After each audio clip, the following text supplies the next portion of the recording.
Hello friends, welcome. As you know, this is the fourth video based on preposition. जैसा कि इसके पहले 3 videos के माध्यम से प्रीपोजिशन के सम इम्पॉर्टेंट वर्ड्स और उनके इम्पॉर्टेंट यूजेस आपको बताए गए। उसी क्रम में आज के वीडियो में भी प्रीपोजिशन के सम इम्पॉर्टेंट वर्ड्स और उनके इम्पॉर्टेंट यूजेस बताए जा रहे हैं।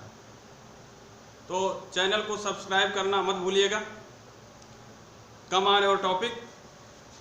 जैसा कि आपके समक्ष कुछ इम्पॉर्टेंट वर्ड्स हैं, जैसे कि beside, besides, behind, after, before, ago और नीचे विद इन और इन।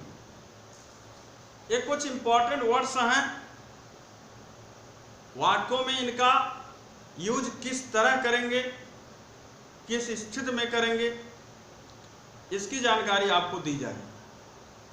जैसा कि फर्स्ट वर्ड है बिसाइड और उसी के जस्ट बगल लिखा है बिसाइड्स।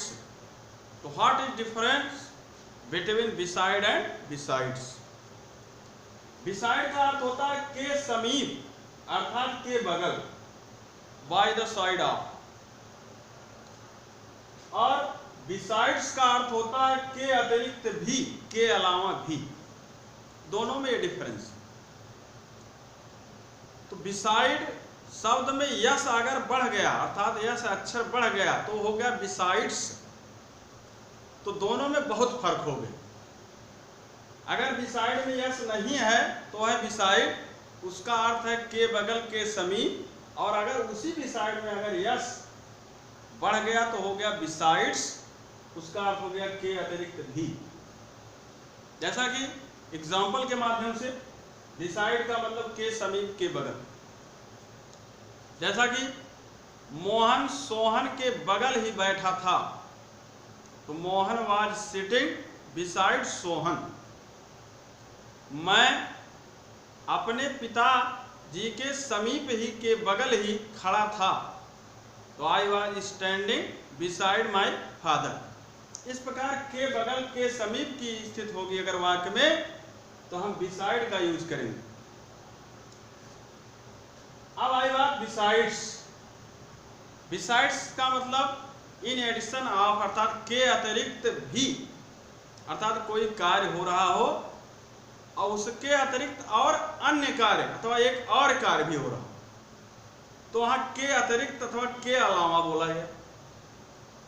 तो के अतिरिक्त और के अलावा की इंग्लिश बिसाइड्स हम लिखेंगे। जैसा कि मैंने कलम के अतिरिक्त एक किताब भी खरीदा,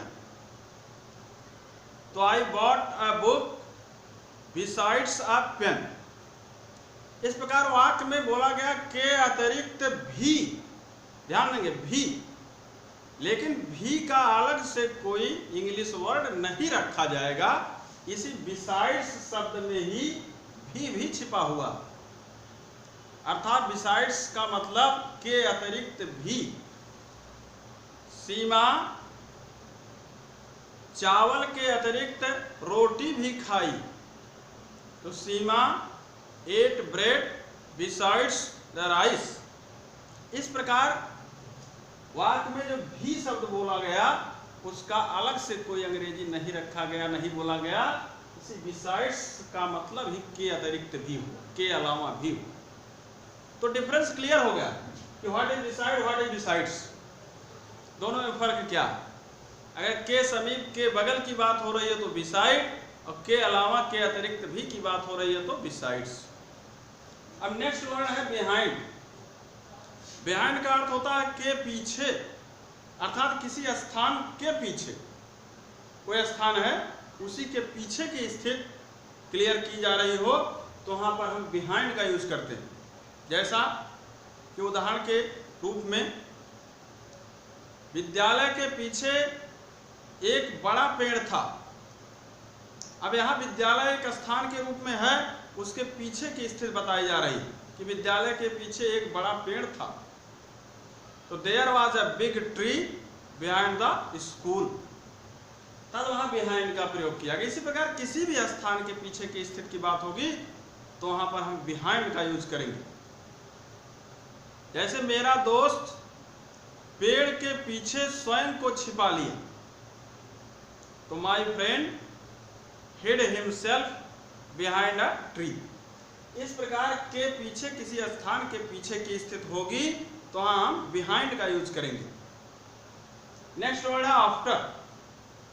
आफ्टर का अर्थ खासकर लोग के बाद के रूप में जानते हैं अथवा मानते हैं, यानी किसी समय के बाद, किसी समय बिंदु के बाद, तो वहां आफ्टर का यूज करते हैं। लेकिन यह ध्यान देने योग्य है कि आफ्टर का अर्थ के पीछे भी होता, अर्थात बिहाइंड माने भी के पीछे और आफ्टर का मतलब भी के पीछे।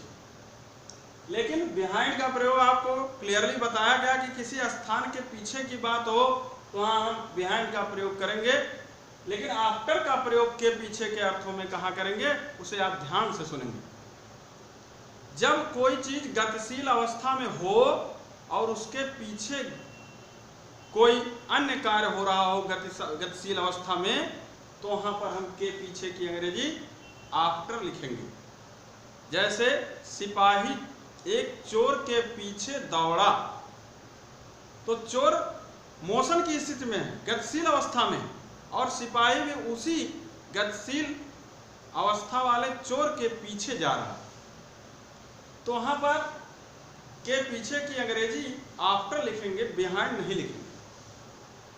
The policeman rain after a thief, अर्थात सिपाही चोर के पीछे दौड़ा। The policeman rain after a thief.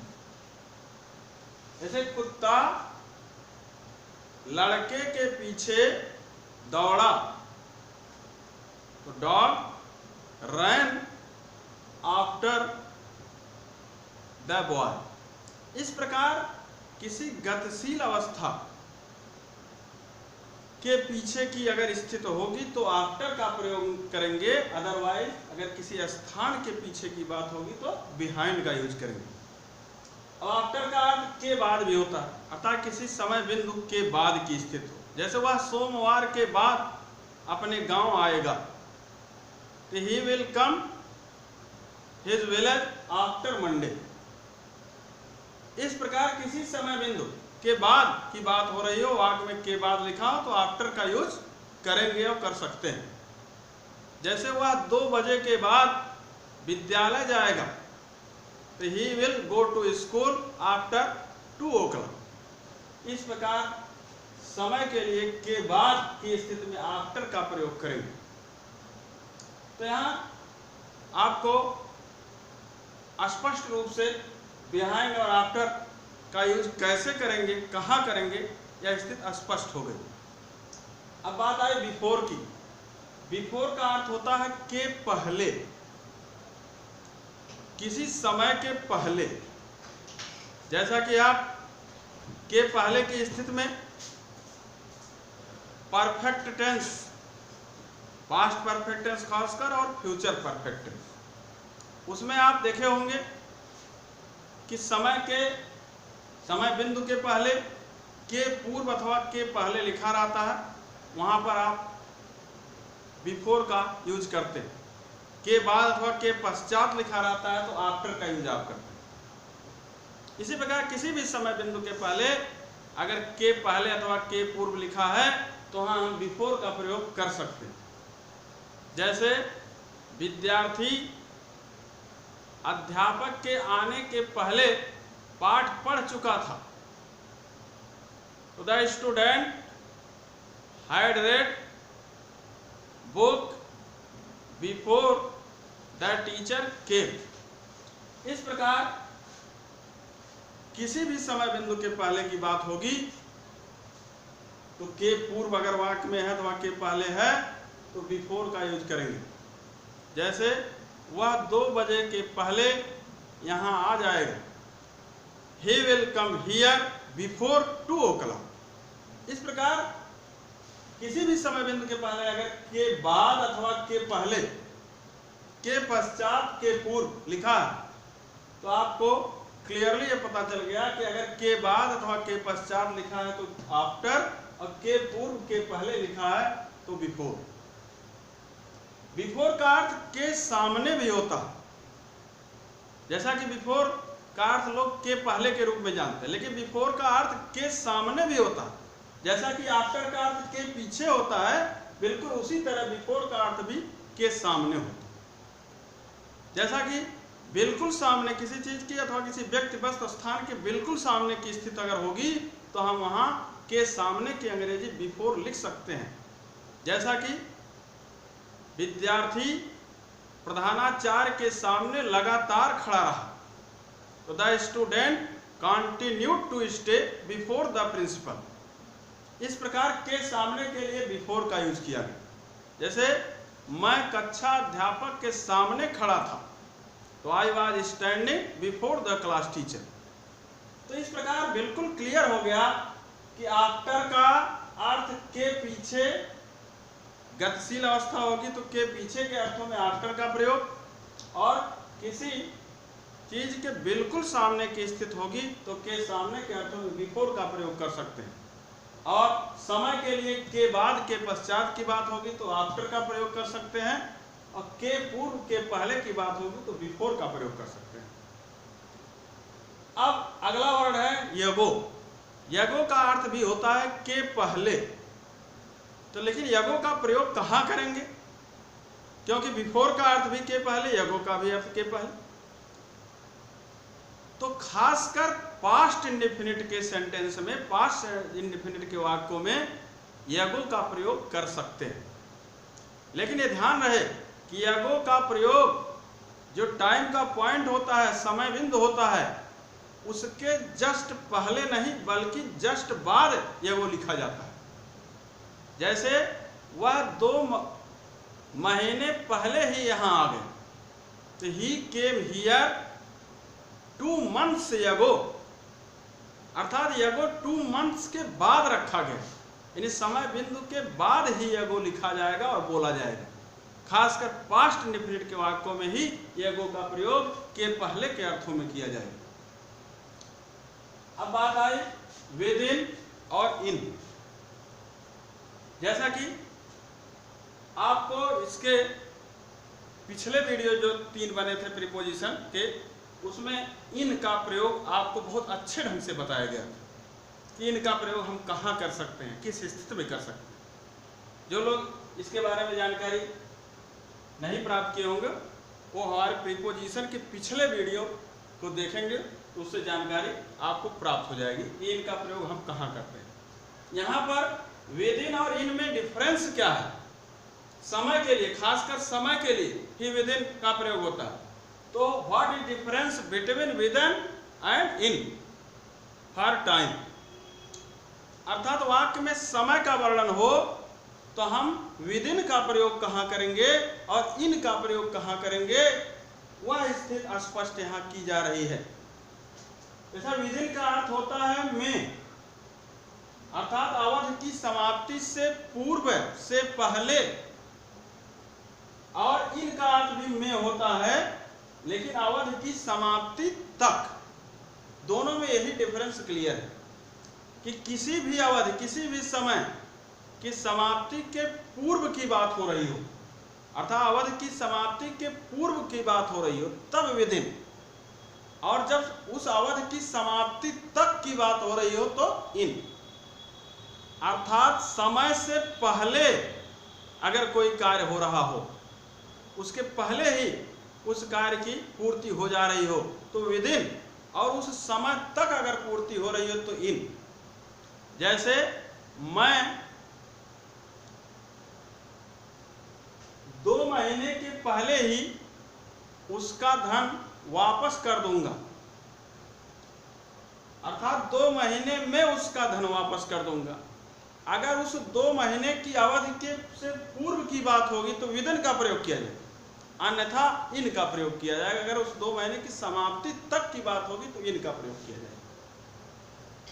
तो I will return his money with in 2 months, अर्थात 2 महीने के पहले ही मैं उसका धन वापस कर दूंगा। तो आई विल अर्थात आई शैल, विल और शैल दोनों का प्रयोग किया जा सकता है। तो आई शैल अथवा I will return his money with in 2 months, अर्थात 2 महीने की जो अवधि है उसके पहले ही धन चुका दिया जाएगा, तो वहां हम विद इन का प्रयोग करेंगे। लेकिन अगर उस 2 महीने की अवधि की समाप्ति तक की बात होगी तो इन का प्रयोग किया जाएगा। तो वहां कहेंगे I will return his money in 2 months, अर्थात यह क्लियर उसमें नहीं है कि 2 महीने के पहले ही धन चुका दिया जाएगा, वहां अवधि की समाप्ति तक धन चुका दिया जाएगा, तो वहां इन का प्रयोग हो रहा है। और अगर उस अवधि की समाप्ति के पहले ही कार्य की पूर्ति हो जा रही हो तो विदिन का प्रयोग किया जाएगा, अर्थात विदिन का अर्थ हुआ किसी समय के पहले ही, और इन का मतलब हुआ समय तक। तो बिल्कुल क्लियर डिफरेंस आपको मालूम हो गया हो कि विदिन और इनमें क्या डिफरेंस है। जैसा कि एक उदाहरण और आपके समक्ष, जैसा कि मैं 1 सप्ताह में यह कविता याद कर लूंगा।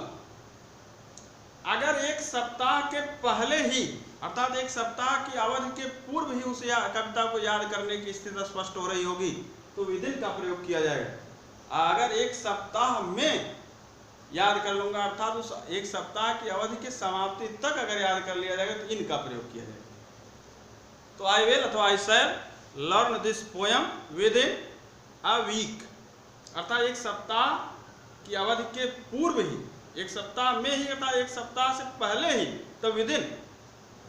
और जब 1 सप्ताह में अर्थात सप्ताह की अवधि की समाप्ति तक अगर याद हो जाएगा तो इन। तो आई विल अथवा I shall learn this poem in a week, within a week और इन अ वीक, अर्थात सप्ताह के पहले ही अर्थात उस अवधि की समाप्ति के पूर्व ही अगर कार्य हो जा रहा हो तो विद इन, और समाप्ति तक कार्य हो रहा हो तो इन। इस प्रकार इस वीडियो के माध्यम से आपको प्रीपोजिशन के कुछ इंपॉर्टेंट वर्ड्स और उनके इंपॉर्टेंट यूजेज बताए गए। एक बार पुनः आप सरसरी निगाह से इसे देख लेंगे जिससे कॉन्सेप्ट क्लियर हो जाए। जैसा कि बिसाइड एंड बिसाइड्स, बिसाइड का के समीप, के बगल, अर्थात किसी स्थान, किसी व्यक्ति, किसी वस्तु के बिल्कुल समीप की बात हो रही हो, के बगल की बात हो रही हो तो बिसाइड। जैसा कि रमेश मोहन के बगल बैठा था, Ramesh was sitting beside Mohan. Besides, besides का मतलब के अतिरिक्त, इन एडिशन ऑफ, अर्थात किसी के अतिरिक्त और भी। जैसा कि मैंने आम के अतिरिक्त अमरूद भी खाया, तो I ate a guava besides a mango. इसी प्रकार बिहाइंड, बिहाइंड का मतलब के पीछे, किसी स्थान के पीछे। जैसे लड़का पेड़ के पीछे खड़ा था, the boy was standing behind a tree. इस प्रकार आफ्टर, आफ्टर का मतलब के पीछे और के बाद, समय के लिए के बाद और किसी स्थित अथवा किसी के पीछे के लिए आफ्टर का प्रयोग हो सकता है। लेकिन यहाँ क्लियर किया गया था कि जब गतिशील अवस्था के पीछे की बात होगी, गतिशील अवस्था की बात होगी, तब के पीछे की अंग्रेजी हम आफ्टर लिखेंगे। जैसा कि सिपाही चोर के पीछे दौड़ रहा था, the policeman was running after a thief. तो किसी स्थान के पीछे की बात हुई तो बिहाइंड, किसी गतिशील अवस्था के पीछे की बात हुई तो आफ्टर, और समय के लिए के बाद, के पश्चात के लिए भी आफ्टर का प्रयोग होगा। ऐसा कि वह 2 बजे के बाद यहाँ आएगा, he will come here after 2 o'clock। इसी प्रकार बिफोर है, बिफोर का अर्थ भी के पहले होता है, के पूर्व। वाक्य में अगर के पहले और के पूर्व बोला गया किसी भी समय के पहले तो वहाँ बिफोर का प्रयोग किया जाएगा। जैसा कि वह सोमवार के पहले ही यहाँ आ जाएगा, he will come here before Monday. और बिफोर का अर्थ के सामने भी होता है, बिल्कुल सामने, के बिल्कुल सामने की स्थित हो तब बिफोर का प्रयोग कर सकते हैं। जैसा कि विद्यार्थी कक्षा अध्यापक के सामने खड़ा था, student was standing before the class teacher. इस प्रकार यगो, यगो का प्रयोग, यगो का अर्थ भी के पहले होता है। जैसा कि आपको बताया गया कि पास्ट इंडेफिनिट के वाक्यों में, खासकर पास्ट इंडेफिनिट के वाक्यों में हम यगो का प्रयोग करेंगे, लेकिन जो टाइम का पॉइंट होगा उसके बाद ही यगो लिखेंगे। जैसे मोहन 2 महीने के पहले ही यहाँ आ गए, तो Mohan came here 2 months ago। Last words हैं विद इन एंड इन। तो आपको बताया गया कि विद इन क्या है और इन क्या है। किसी भी अवधि के समाप्ति के पूर्व की बात हो, के पहले की बात हो, तो विद इन का यूज करेंगे, और उस समाप्ति, उस अवधि की समाप्ति तक की बात होगी तो इन का प्रयोग करेंगे। जैसा कि वह 2 सप्ताह में ही यह पाठ याद कर लेगा। He will learn this lesson within 2 weeks। अर्थात उस सप्ताह 2 सप्ताह की जो अवधि है उसके पूर्व ही वह पाठ उसे याद हो जाएगा। और जब 2 सप्ताह में अर्थात उस 2 सप्ताह की समाप्ति तक याद होगा तो इन। He will learn this lesson in 2 weeks। इस प्रकार कॉन्सेप्ट क्लियर हो गया होगा। आई होप इस वीडियो के माध्यम से आप प्रीपोजिशन के इन महत्वपूर्ण शब्दों की जानकारी प्राप्त किए होंगे। अगर कोई प्रॉब्लम होगी तो निश्चित रूप से आप अपने प्रॉब्लम को कमेंट के माध्यम से शेयर करेंगे, और इसके बाद आने वाले वीडियो में भी कुछ अच्छी जानकारी आपको दी जाएगी। धन्यवाद। Thank you so much.